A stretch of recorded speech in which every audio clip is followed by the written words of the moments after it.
Ay hinuli sa isang entrapment operation ang isang lalaki dahil sa pangmumulestya umano sa isang binatilyo o ilang binatilyo. Narito report ni Jay Sabale.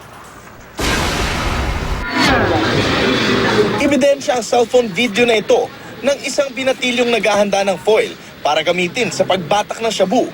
Maya-maya pa, uupo na rin sa kama ang suspect na si Dexter Cuenca. Hindi na namin ipapakita ang aktwal na paggamit ng bawal na gamot.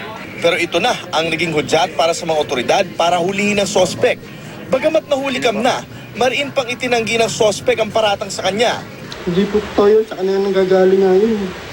Sinatap lang po nila ako doon. Buwan pa pala ng Enero nang humingi ng tulong sa mga opisyal na barangay Kulyat sa Quezon City ang magulang ng binatilyong nasa video.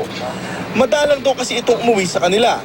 Sa pagharap ng barangay, nalaman nilang tumutuloy ito sa bahay ni Cuenca kasamang isa pang binatilyo. Nang kausapin ng masinsinan ng barangay ang dalawang menor de edad. Pinapagamit sila ng droga and then bago gawa ng malisya. Ang lubhang nakakaalarma pa. Marami raw talagang parit-parito mga bata ron, mga minors. Isa sa ilalim na ang dalawang binatilyo maging ang mga magulang nito sa counseling. Dapat po i-monitor natin as soon as possible yung bata na paggabi, nagkakaroon po kasi kami ng curfew dito sa barangay. Paggabi, pag 10 o'clock, yung mga bata, i-check din kung nasaan at kung nasa bahay ba nila.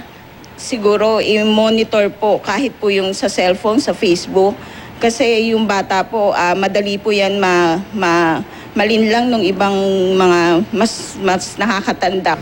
Jay Sabale, GMA News.